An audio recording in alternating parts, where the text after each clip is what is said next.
محمد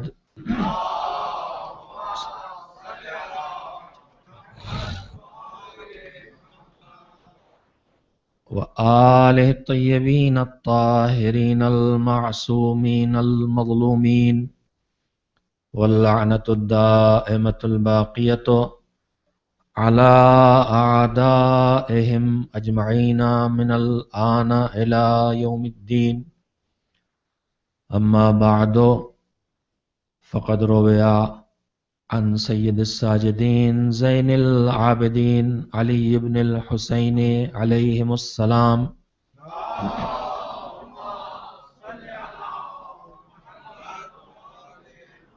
في دعاء معروف بدعاء مكارم الأخلاق: وعمرني ما كان عمري بضلة في طاعتك، فإذا كان عمري مرتعا للشيطان فاقبضني إليك قبل أن يسبق مقتك إلي أو يستحكم غضبك علي. صلوات بھیجیے محمد و آل محمد علیہ السلام پر.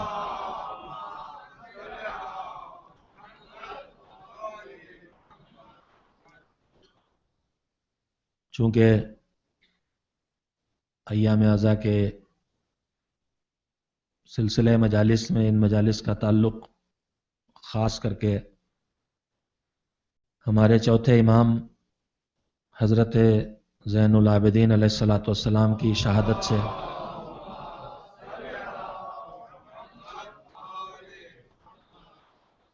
متعلق ہے. اس بات کو پیش نظر رکھتے ہوئے آپ حضرات کی خدمت میں مولا کے ایک ایسے ارشاد کو عنوان کلام کے طور پر آپ کے سامنے پیش کیا ہے، جس میں مولا نے ہم کو انسانی زندگی کا ہدف بتایا ہے کہ انسان جینے کے لائق کب تک رہتا ہے اور کب وہ جینے کے لائق نہیں رہ جاتا. مقصود صرف اتنا ہے کہ ان چند شبوں میں پھر ایک بار ایسے تذکرے کیے جائیں جن کے ذریعے بالخصوص اپنے چوتھے امام کی سیرت، ان کی حیات اور ان کے ارشادات کو سامنے رکھتے ہوئے ہم اپنی زندگی میں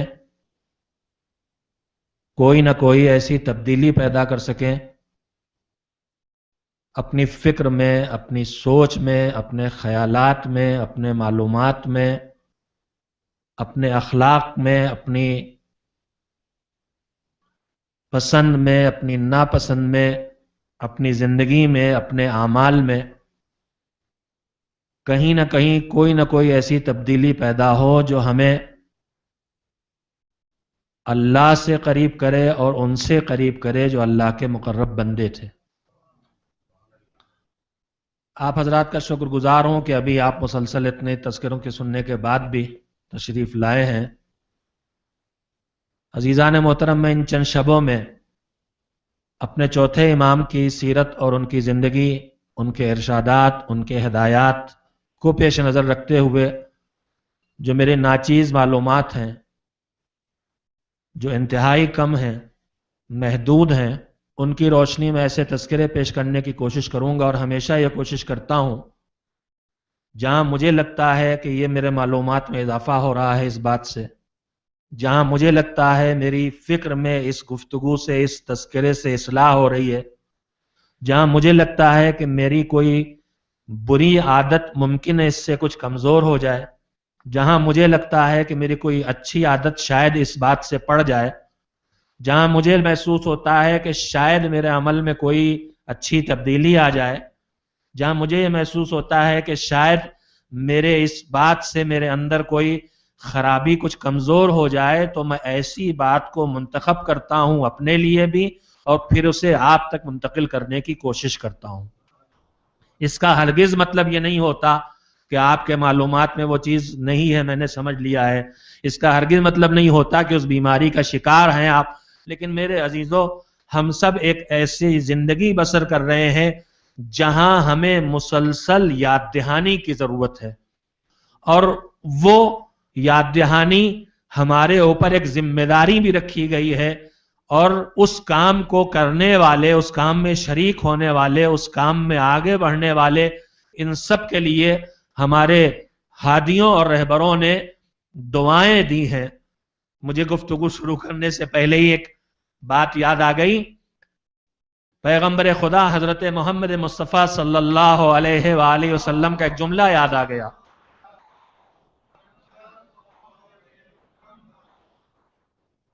پہلے وہ جملہ سن لیں، پھر وہ جملہ کیوں سنا رہا ہوں وہ بھی عرض کر دوں، پھر میں اپنی گفتگو وہاں سے شروع کروں جہاں سے شروع کرنا تھی مجھے. لیکن میری گفتگو سے الگ میں نے آپ کے سامنے مقصد رکھ دیا ہے کہ کوئی نہ کوئی ایسی بات ممبر سے رکھی جائے جو کہیں نہ کہیں مومن کی زندگی میں کوئی نہ کوئی فائدہ پہنچا سکتی ہو.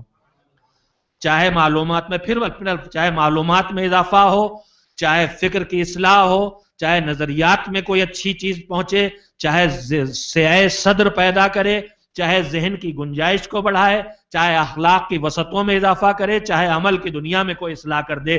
کچھ تو ایسا جائے جو اس ممبر کی ذمہ داری کو پورا کرنے کے، فریضے کو پورا کرنے کی راہ پہ انسان کو ڈال دے. میرے عزیزوں میں جملہ جو درمیان میں یاد آ گیا، رسول اکرم حضرت محمد مصطفیٰ صلی اللہ علیہ وآلہ وسلم کا ایک جملہ ہے.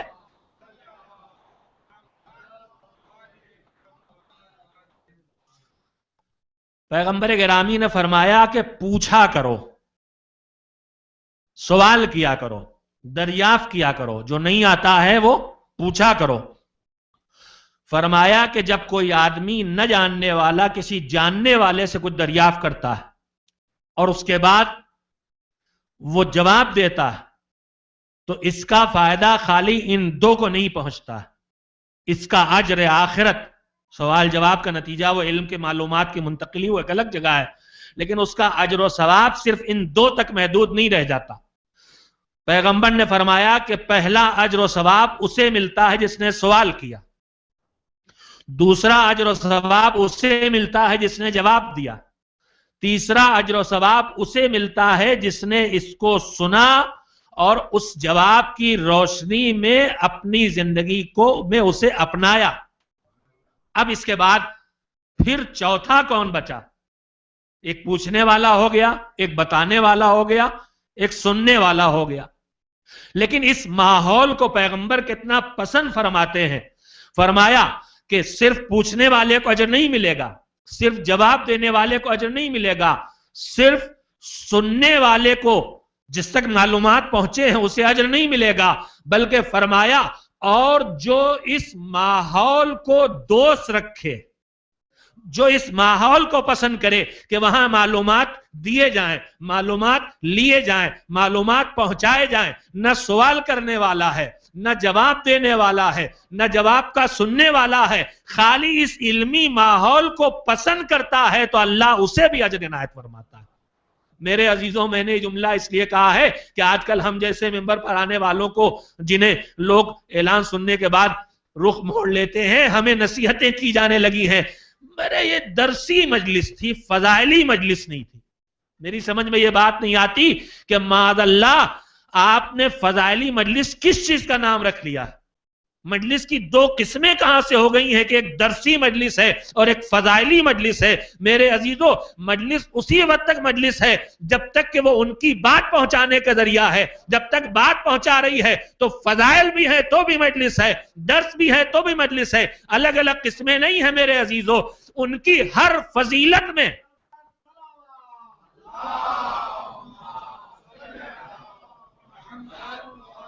الگ الگ قسمیں نہ کریں میرے عزیزو. ان کی ہر فضیلت میں نہ جانے کتنے درد چھپے ہوئے ہیں اور ان کی ہر نصیحت میں نہ جانے کتنی فضیلتیں چھپی ہوئی ہیں. یہ ہمارے ذہن کا کام ہے کہ انہیں تلاش کر کے لائیں.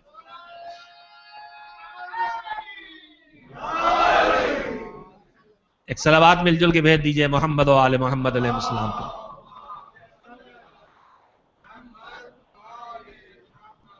تو خیر، میں نے عرض کیا کہ گفتگو شروع ہونے سے پہلے ایک بات یاد آ گئی کہ اس ماحول کو کوئی پسند کرے نہ پسند کرے، پیغمبر کہتے ہیں پوچھنے والا، جواب دینے والا، سننے والا اور اس ماحول کو پسند کرنے والا۔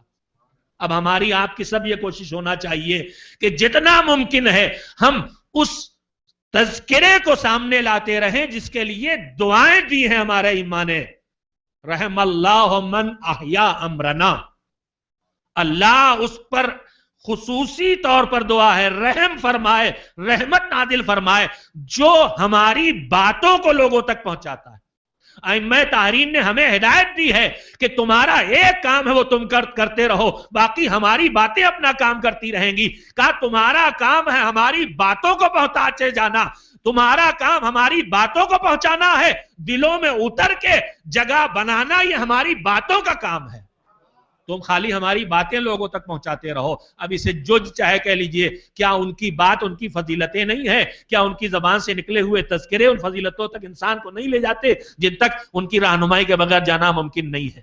بہرحال میرے عزیزوں، میں نے ان چند مجلسوں میں جو گفتگو آپ کے سامنے رکھی ہے، جو حضرات تشریف فرما ہے، انشاءاللہ ان کے سامنے تذکرے جاری رہیں گے، جس کا مقصد ہے ہمارے چوتھے امام حضرت زین العابدین علیہ السلام کے وجود مبارک کے تذکروں کے طفیل میں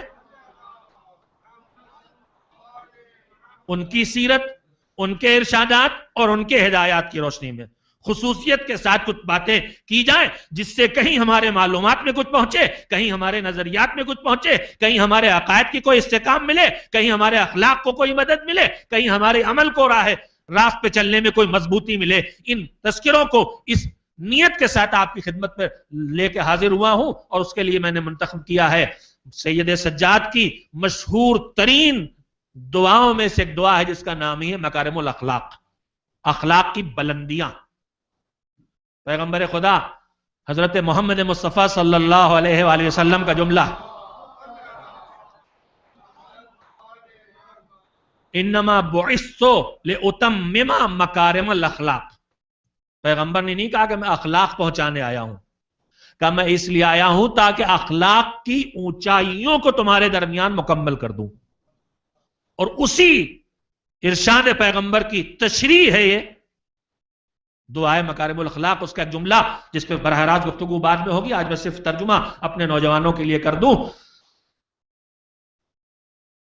دعا کرتے کرتے جملہ یہ گفتگو آئے گی کہ سید سجاد نے دعا کو تبلیغ کا ایک ذریعہ بنایا تھا جن حالات میں آپ سب کے پیش نظر ہے، جو صاحبان مطالعہ ہیں، کہ جن حالات میں سید سجاد کے حوالے امامت ہوئی ہے اور امامت کی ذمہ داریاں آئی ہیں، ان میں سید سجاد کو کن کن مرحلوں سے گزرنا تھا اور انہوں نے تبلیغ دین کے لیے کون سے وسائل اور کون سی راہیں اختیار کی۔ آج میں اس منزل تک نہیں پہنچ سکوں گا، لیکن میں صرف جو اس دعا کے جملے کا ترجمہ آپ کے سامنے رکھنا چاہتا ہوں۔ بندہ اپنے مالک سے دعا کرتا ہے، وَعَمِّرْنِي، صرف ترجمہ کروں گا، وَعَمِّرْنِي مَا كَانَ عُمْرِي بِذْلَةً فِي طَاعَتِكَ، پروردگار مجھے اس وقت تک زندگی دے جب تک کہ میری زندگی تیری اطاعت میں بسر ہو، جب تک میری زندگی بھرپور طریقے سے تیری اطاعت میں بسر ہو، میری مجموعی زندگی تیری اطاعت کی زندگی کہلائے، اس وقت تک مجھے زندگی دے۔ وَإِذَا كَانَ عُمْرِي مَرْتَعًا لِلشَّيْطَانِ، تفصیل بعد میں، لیکن اگر میری زندگی شیطان کی چراگاہ بن جائے، فَاقْبِضْنِي إِلَيْكَ، تو اس منزل پر آنے سے پہلے مجھے اپنے پاس بلا لے، قبل ان يسبق مقتك إلي، اس سے پہلے کہ تیری ناراضگی میری طرف چل پڑے، او يستحكم غضبك علي، یا تیرا غضب میرے اوپر پکا اور پختہ ہو جائے۔ میرے عزیزو، ہدف زندگی اطاعت پروردگار، یہ بنیادی فکر ہے جو سید سجاد کے ان جملوں سے ہمیں ملی ہے، اور سیرت اور کردار اور ارشادات کا سب کا نتیجہ اور نچوڑ یہی نکلے گا کہ انسان قربت الہی کی منزلیں طے کرے، جس غرض سے پیدا کیا گیا اس مقصد کو پورا کرے اور نجات اور کامیابی کی منزل تک پہنچے۔ لیکن آج ابتدائی طور پر ایک دو بنیادی باتیں آپ کی خدمت میں پہلے کہنا چاہتا ہوں تاکہ اس موضوع پر گفتگو کی جا سکے۔ میرے عزیزو، ہم اپنے امام کی یادگار منانے کے لیے جمع ہوئے ہیں، چوتھے امام۔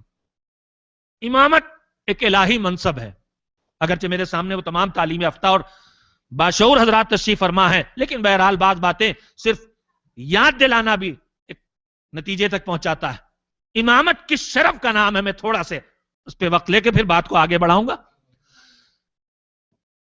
امامت ایک الہی منصب ہے. یہ الہی منصب کتنا عظیم ہے، اور چونکہ ہماری گفتگو اب ادیان و مذاہب سے ہوتی ہے، کھلی ہوئی جگہ موجود ہیں گفتگو کرنے کے لیے، اور اکثر ہم لوگوں میں اکثر ہمارے جوان بالخصوص نیٹ وغیرہ پر جڑے ہوئے ہیں دوسرے ادیان و مذاہب کے لوگوں سے، اور ان سے گفتگو چلتی رہتی ہے. ان کے پیش نظر بھی میں نے ایک چھوٹی سی بات کہنا چاہیے. امامت کس شرف کا نام ہے؟ ہم اور آپ شرف کی دنیا پہ جب نظر ڈالیں، جو ہمیں اور آپ کو شرف ملتا ہے انسانیت کو، تو ہمارا پہلا، میں نے پہلے اشرے میں کہیں 2-3 جملے سلسلے میں کہیں، ہمارا پہلا شرف ہے انسان ہونا. ہمارا پہلا شرف ہے انسان ہونا، لیکن یہ آخری شرف نہیں ہے. یہ ہے پہلا شرف. پھر انسان کی قسمیں بننا شروع ہو جاتی ہیں. ایک انسان حقائق کا انکار کرنے والا انسان ہوتا ہے، جس میں سب سے پہلی حقیقت خالق کائنات کا انکار ہے. یہ منکر ان حقیقتوں میں سے کسی بنیادی حقیقت کا انکار کرے تو وہ کیا کہلائے گا؟ کافر کہلائے گا. پردہ ڈالنے والا. کفر کے اصل معنی ہوتے چھپانے کے، پردہ ڈالنے کے. یہ آدمی حقیقتاً فطرت سے انکار بھی نہیں کر پاتا، خالی پردے ڈالتا ہے. فطرت اسے مجبور کرتی ہے اقرار کرنے پر، لیکن پردے ڈال کے چھپاتا ہے. تو کافر ہے انکار کرنے والا. اس کے مقابلے میں اقرار کرنے والا مسلم ہے. میں نے ایک دن یہیں اشرے میں آپ کی خدمت میں عرض کیا تھا کہ 3 قسمیں انسانوں کی ہیں کم سے کم: مسلم، مومن اور کافر. مسلم اور مومن، ایک کا حق ہے انصاف، ایک کا حق ہے احسان، اور مومن کا حق ہے ایثار. اس سلسلے میں گفتگو آئی ہے، لیکن آج دوسری بات کہہ رہا ہوں. انسان ہونا ہمارا ایک شرف ہے، لیکن آخری شرف نہیں ہے. انسان ہونے کے بعد ایک ہے جو حقائق کا، توحید کا، نبوت کا، معاد کا، قرآن کا انکار کر دیتا ہے، وہ کافر. ایک وہ ہے جو اقرار کرتا ہے. یہ ہے شرف، یہ ہے اسلام. انسان کا ایک شرف ہے اسلام، اقرار کرنا. لیکن یہ اقرار زبان سے ہے، دل سے ہے، آدھا ہے، پورا ہے، پھر آگے بڑھتا ہے. یہ اقرار جب اور آگے بڑھتا ہے تو یہ اقرار ایمان کی شکل اختیار کرتا ہے. ایمان ایک اور شرف ہے انسان کا. انسان ہونا ایک شرف، اس پر اسلام لانا دوسرا شرف، اس پر مومن ہونا تیسرا شرف. لیکن ایمان انسان کا آخری شرف نہیں ہے. اس ایمان کو جب عملی زندگی میں اس کے تقاضوں کو پورا کیا جانے لگے تو یہ کہلاتا ہے تقویٰ. ایمان کے تقاضوں کو پورا کرنا، یہ ہے تقویٰ. انسان کا ایک شرف اور ہے متقی ہونا. مسلم ہونا ایک شرف، مومن ہونا دوسرا شرف، صاحب تقویٰ بن کے متقی ہونا تیسرا شرف. لیکن تقویٰ کیا ہے؟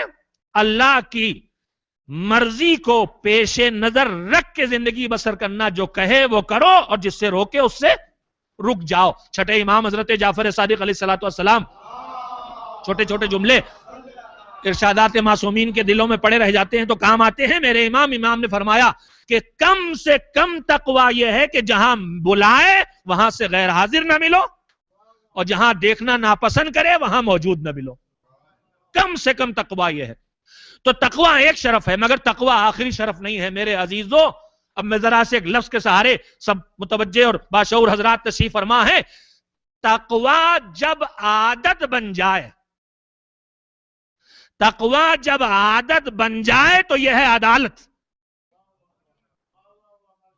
تقویٰ جب عادت بن جائے تو یہ ہے عدالت. گناہ آئے تو آدمی رکے، گناہ آئے تو آدمی رکے.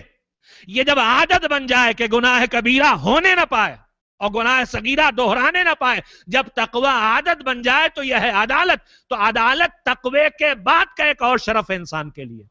اسلام ہے شرف، ایمان ہے شرف، تقویٰ ہے شرف. تقوی کے بعد عدالت ہے شرف. لیکن عدالت بھی آخری شرف نہیں. میں ان موضوعات پہ تفصیل سے بولنے کی ضرورت ہی نہیں محسوس کر رہا ہوں میرے عزیزو. تقویٰ ہر انسان میں کہیں نہ کہیں موجود ہے. کہیں نہ کہیں کسی نہ کسی برائی سے روکے گا اپنے کو، کسی نہ کسی نیکی پہ جائے گا. لیکن جب یہ تقویٰ زندگی پر حکومت کرنے لگے، جب یہ تقویٰ انسان کی فطرت ثانیہ بن جائے تو وہ ہوتی ہے عدالت. کہ گناہ کی طرف قدم بڑھتے ہیں تو رک جاتے ہیں، نگاہ نامحرم پہ پڑتی ہے تو جھک جاتی ہے، کان کسی آواز کی طرف کھینچتے جاتے ہیں تو فوراً واپس آ جاتے ہیں. جب یہ تقوی ایسی عادت سے بدل جائے تو یہ کہلاتی ہے عدالت. عدالت بھی انسانیت کا ایک شرف ہے، لیکن یہ آخری شرف نہیں ہے. عدالت بھی ٹوٹتی ہے، عدالت بھی ٹوٹتی ہے. اللہ نے پھر گنجائش رکھی ہے واپس آنے کی. عدالت سے ہٹے، احساس جرم کیا، توبہ کی، استغفار کی، تدارک کیا، کچھ واجب چھوٹا ہے تو ادا کیا، کفارہ ذمہ تھا وہ ادا کیا، جو بھی حقوق ہے وہ ادا کیے، یہ عدالت پھر واپس آتی ہے. لیکن عدالت ہمیشہ رہنے والی چیز نہیں ہے، مگر یہ عدالت جب فطرت ثانیہ بن جائے تو وہ ہے عصمت. جہاں اب یہ انسان کے وجود سے الگ نہیں ہوگی تو عصمت انسان کا ایک شرف ہے. بس جلدی جلدی سن لیں آپ. اسلام شرف ہے، ایمان شرف ہے، تقوی شرف ہے، عدالت شرف ہے، عصمت شرف ہے. مگر عصمت بھی آخری شرف نہیں ہے، عصمت کے بھی مراحل اور درجے ہیں. اللہ نے وہ معصومین بھی پیدا کیے ہیں جو صرف صاحبان عصمت ہیں، یعنی ان کے کردار میں کبھی حکم خدا کے خلاف کوئی شائبہ پیدا نہیں ہو سکتا، لیکن اس کے ساتھ اللہ انہیں الگ سے کوئی ذمہ داری نہیں دیتا. بس وہ عصمت صاحب عصمت ہے. جیسے جناب مریم صاحب عصمت ہیں، عصمت کا شرف ان کے پاس ہے، لیکن انہیں الگ سے کوئی ذمہ داری نہیں دی گئی. اب اس کے بعد پھر زندگی آگے بڑھتی ہے. معراج کی منزلیں بندے خدا طے کرتا ہے تو ایک منزل آتی ہے جب اسے عصمت کے بعد ہدایت کی ذمہ داری دی جاتی ہے. یہ اللہ سے براہ راست رابطہ ہوتا ہے اور اللہ کی بات اس تک براہ راست پہنچتی ہے، تو یہ بات ادھر سے لے ادھر دے، یہ کہلاتا ہے نبوت. عصمت کے بعد نبوت ایک شرف ہے کہ اللہ کے منتخب بندوں میں یہ وہ منتخب بندہ ہے جسے براہ راست اللہ سے خبر مل رہی ہے، براہ راست اللہ سے اس کا رشتہ ہے، اللہ کی بات اس تک پہنچ رہی ہے. یہ نبوت ہے. لیکن نبوت بھی آخری شرف نہیں ہے. نبوت کے بعد ایک منزل اور آتی ہے جب اللہ پوری قوم کی ہدایت کے لیے جو نظام ہدایت بناتا ہے اسے بشکل شریعت اس کے حوالے کر دیتا ہے کہ پورا پیغام تمہیں پہنچانا ہے، تو وہ ہے رسالت. شریعت کو پہنچانے کی ذمہ داری جب مل جائے، پیغام خدا پہنچانے کی ذمہ داری کی حد تک نبوت ہے. اللہ کی طرف سے خبر پانے کی حد تک، حتیٰ کہ پہنچانے کی ذمہ داری بھی نہ ہو، تب بھی نبوت ہے. نبوت کے بھی مختلف مراحل ہیں، اس وقت میرا وہ موضوع نہیں ہے. لیکن جب پیغام خدا امت تک پہنچانے کی ذمہ داری آ جائے اور پورا پیغام، تو وہ رسالت کہلاتی ہے. مگر اس میں یہ شرط نہیں ہے کہ یہ پیغام تم ہی لے کے آئے ہو یا کوئی اور لے کے آیا تھا تم پہنچا رہے ہو.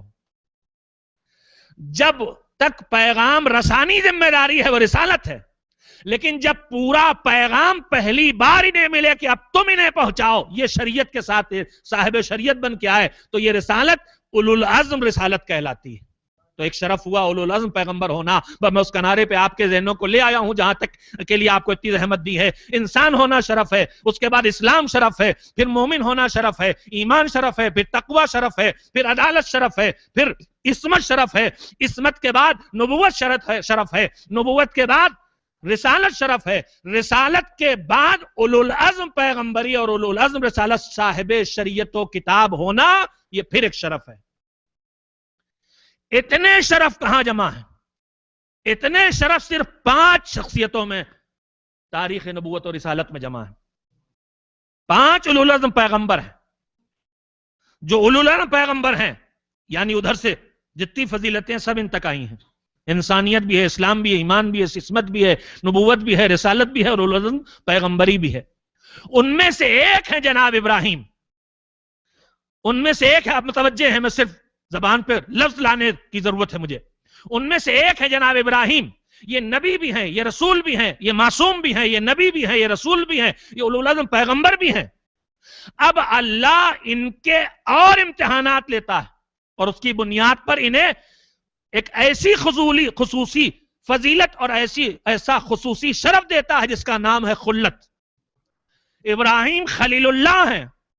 خلیل اللہ ہونے کا شرف انہیں خصوصیت سے ملا ہے، مگر اتنے شرف پانے کے باوجود ابراہیم چپ ہیں. ابراہیم چپ ہیں.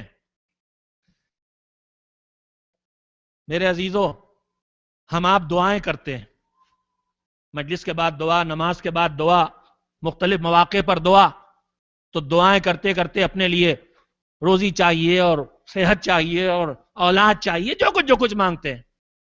لیکن انہی دعاؤں کے درمیان کہیں کہیں وہ بات آتی ہے کہ پروردگارا ہم کو بھی محمد والے محمد علیہ السلام کی مودت پر زندگی اور موت دے، اور ہماری اگلی نسلوں کو بھی. تو روزی مانگ رہے تھے، روٹی مانگ رہے تھے، مکان مانگ رہے تھے، صحت مانگ رہے تھے، تو خالی اپنا خیال تھا. مگر اب جب ہم کو لگا کہ کوئی بہت قیمتی چیز ہے جو ہم مانگنے جا رہے ہیں، تو ہم نے کہا پروردگار مجھے بھی، میری اولاد کو بھی. میرے عزیزوں متوجہ ہیں آپ، ابراہیم نبی بھی ہیں، رسول بھی ہیں، اولو العزم پیغمبر بھی ہیں، خلت بھی ملی ہے، مگر ابراہیم سب جگہ خاموش دکھائی دیتے ہیں. لیکن جب قرآن کریم کہتا ہے وَإِذِ ابْتَلَىٰ إِبْرَاهِيمَ رَبُّهُ بِكَلِمَاتٍ فَأَتَمَّهُنَّ قَالَ إِنِّي جَاعِلُكَ لِلنَّاسِ إِمَامًا، جب ہم نے ابراہیم کا خصوصی امتحان لیا اور وہ اس میں کامیاب ہو گئے، تو ہم نے ان کے لیے اعلان کیا کہ اے ابراہیم ہم نے تم کو سارے انسانوں کا امام بنا دیا. تو جہاں ابراہیم ہر شرف پہ چپ تھے، اولاد کے لیے دست سوال نہیں پھیلایا تھا، اب امامت کا شرف ملا تو آواز دے رہے ہیں وہ من ذریتی، پروردگار امامت مجھے دی ہے یا میری اولاد کو بھی عطا کرے گا. اندازہ لگا لیجئے کہ اگر اس سے بڑھ کے کوئی شرف انہیں نصیب ہوا ہوتا تو یہ اللہ کے سامنے دست سوال اپنے اولاد کے لیے نہ پھیلاتے. اس کا مطلب امامت اس شرف کا نام ہے جس سے برتر شرف کوئی ڈھونڈے نہیں ملتا. ایک صلوات بھیجیں محمد و آل محمد.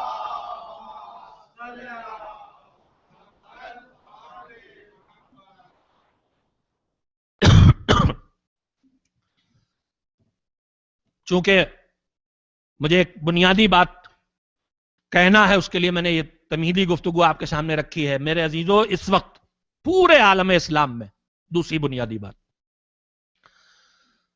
سارے عالم اسلام میں جو کچھ بھی نظریاتی عملی فرق اور اختلاف دکھائی دے رہا ہے، اس کی اصل بنیاد ایک جگہ پہ ہے، اور وہ جگہ یہ ہے کہ آخری پیغمبر حضرت محمد مصطفیٰ صلی اللہ علیہ وآلہ وسلم اپنے بعد اپنی جگہ کسی کو اپنا جانشین معین کر کے گئے تھے یا امت کے حوالے کر گئے، مجھے اس بحث سے کوئی تعلق نہیں. ہم اس فرش ادا پہ بیٹھنے والے، اہل بیت علیہ السلام سے وابستگی رکھنے والے، ہمارا نظریہ یہ ہے کہ پیغمبر خدا اپنے بعد اپنے 12 جانشین معین کر کے گئے حکم خدا سے، اور ان کی زندگی، ان کی سیرت، ان کے کردار، ان کی گفتار، اس سب کی ضمانت اللہ نے اسی طرح سے لی ہے جیسے پیغمبر خدا کی، اور ان کے تمام کردار کی وہی حیثیت ہے جو پیغمبر خدا کی. قرآن مجید میں میں اس سلسلے میں اپنے نوجوانوں کی خدمت میں خاص کر کے عرض کرنا چاہتا ہوں، اس امامت کے جو عملی نتائج ہم تک پہنچے ہیں ان میں سے، اس نظریہ امامت کو اختیار کرنے کے نتیجے میں قرآن مجید میں ہم سب سے ایک مطالبہ کیا گیا ہے. بسم اللہ الرحمن الرحیم. لقد کان لکم فی رسول اللہ اسوۃ حسنۃ لمن کان یرجو اللہ والیوم الآخر وذکر اللہ کثیرا.